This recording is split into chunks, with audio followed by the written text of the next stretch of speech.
But in the meantime, we are going to go back to the NBA. And Steph Curry, I guess, has a new documentary coming out. Rob G, tell us about it and get us into this topic. Yeah, so you mentioned it, Chris. Steph Curry's got a new documentary coming out later in July. I believe the exact date here is July 21st on Apple TV Plus. So everybody, as you guys know, has some kind of media venture they're putting out, whether it's LeBron's shop, propaganda. Kevin Durant's got some Apple TV stuff. Joel Embiid's got a new film coming out. Giannis got one for Disney Plus. So it seemed innocuous at the time. Nobody, wasn't a big hullabaloo until NBA Twitter got a hold of it, because the title of Steph Curry's documentary is Underrated, and it's billed, and the synopsis is that look at Steph Curry, the underdog story, and how he became one of the greatest players in NBA history. And social media is split almost exactly down the middle. On one hand, you have people who are saying, yeah, Steph Curry, lightly recruited out of going into college, very small, frail dude, and he ends up becoming arguably a top 10 player ever. The other half is saying, well, wait just a gosh darn minute. His dad is an NBA player, and he was drafted 7th overall in the NBA draft. What kind of underdog story is this? And it makes me think that you guys might be split on this one as well. Where are you at on it, Rob?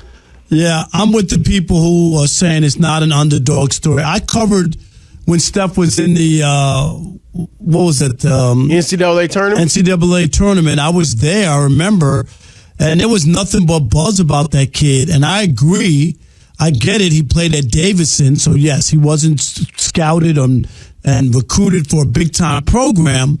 But the underdog, I think the pedigree was there from his dad, and also he was a big deal in college, like that he was leading this team. And if it wasn't for his size, Chris, for real, probably would have been even higher than 7th. But to act like nobody thought he could play, I don't think anybody thought he would shoot threes from the logo, but I think people saw that he had talent, and that's why he was a 7th overall pick. So I think it's a little disingenuous. Maybe the idea is people thought he was good, but never thought he would be like the best all-time three-point shooter ever, and I'll give you that.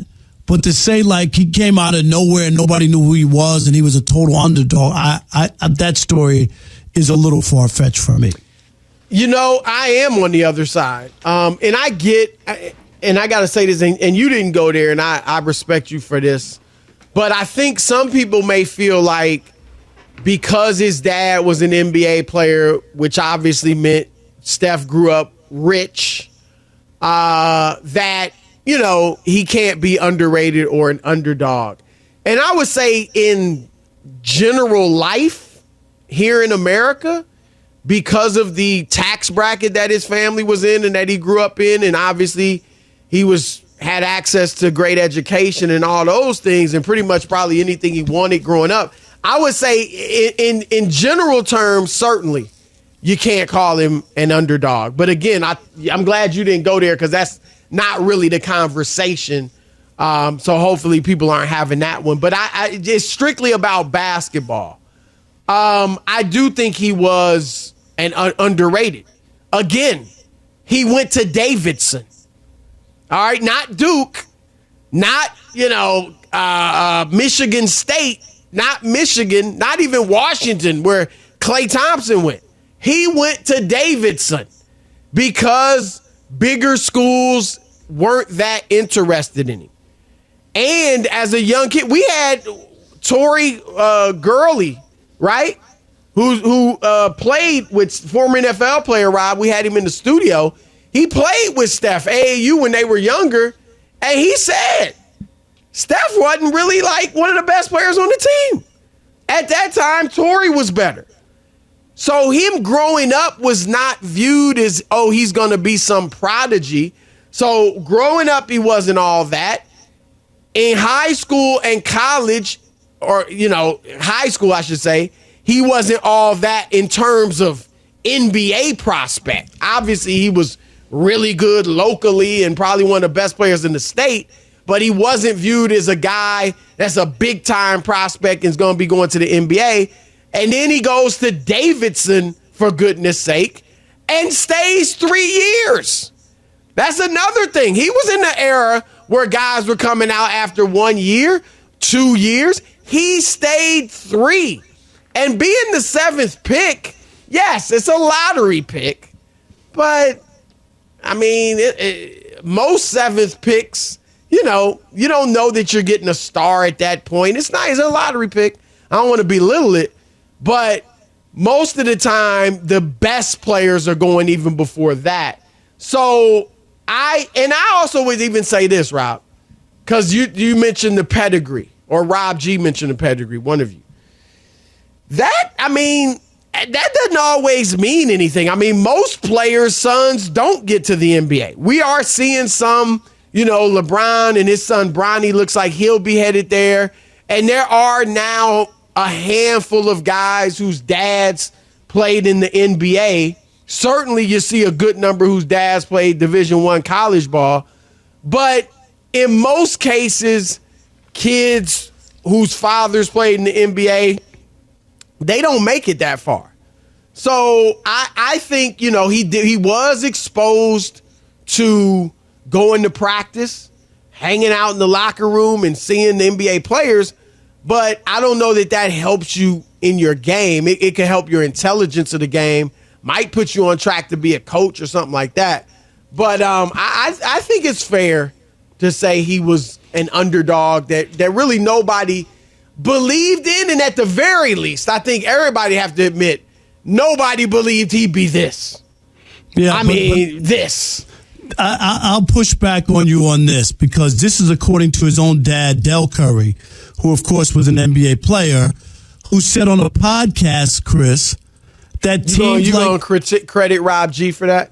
That teams like Duke and Kentucky, though, were trying to have him transfer after his freshman year. So the point is that they recognized him and they were trying to get him to get to a bigger school and a bigger situation. So if Coach K and guys like that are interested in a guy and want him to transfer, I hardly call that an underdog, where he was under the radar his whole college career.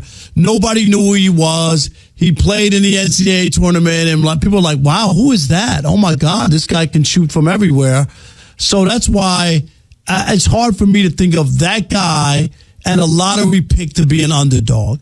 An underdog to me would be, you're on some you're Dennis Rodman, who's playing for some. That's true. Dennis Rodman, who played for some, I don't know what, lower Division I school, Chris. I don't think it was Division II, but you know what I mean, a low-rate Division I school. He started at a JUCO, I believe. Right? And Dennis Rodman, after he came out, Dennis Rodman was mopping the floors at the airport, right? Like he didn't go right away, and this guy wanted to make it to the NBA, to the pro basketball, the Basketball Hall of Fame. That's an underdog story, where a guy didn't play at a major college, JUCO. Nobody really knew what they had. That growth spurt too. Yeah, I'm just saying, and he was mopping floors. And this guy made it all the way to the Basketball Hall of Fame. That's an underdog story. Would you call Draymond Green an underdog story? No, because Draymond Green played at a major college power. I mean, one championship in 40 years. And, I think he was the player of the year in the Big Ten or something, right? 1 year? I thought Draymond was excellent in college. Yeah. Like, I really thought he was. I didn't know that he had a place in the NBA. I mean, I thought he'd make it to the NBA. But I think he was a tweener. But he was in the right situation. Draymond Green, Chris, could have gone to 15 other teams and not be the player that he is. You know what I mean? I agree with that. That's like, it is the perfect spot that really worked with him. And he has talent. I mean, nobody's saying he doesn't have talent. He was again, even at Michigan State, you could just see how smart he was. He was skilled. I thought he was really good, but I did want, because he wasn't a shooter, and he's still not a shooter. I was like, I don't know where he's really going to play in the NBA, but and Chris, he played well. Let me ask you one other thing, too. Is Dwayne Wade an underdog, too? Played at Marquette. What was he, the 5th or 6th pick? I'd probably say he started JUCO. played at Marquette. Nobody really knew a lot about him until the tournament. You know, obviously the hardcore fans, but just casual fans didn't know much about him until the tournament. I remember when he was drafted, I think 4th by Miami. I thought, man, they got Eddie Jones. They need a point guard. Why they drafted Dwayne Wade? So he was a late bloomer. I mean, some people might not consider that an underdog, but I'd say he was an underdog because he was a late bloomer. And yes, some of the bigger programs wanted Steph after his freshman year in college. But I still think, you know, obviously high school, the bigger schools weren't interested in him. And I just think you can even look at it like what he became. Okay, so it looked like he was going to be an NBA player. But no, I don't think in their wildest dreams anyone would have thought he'd be arguably a top 10 player of all time. Like, what he's done is just incredible. Coming from Davidson, of all places.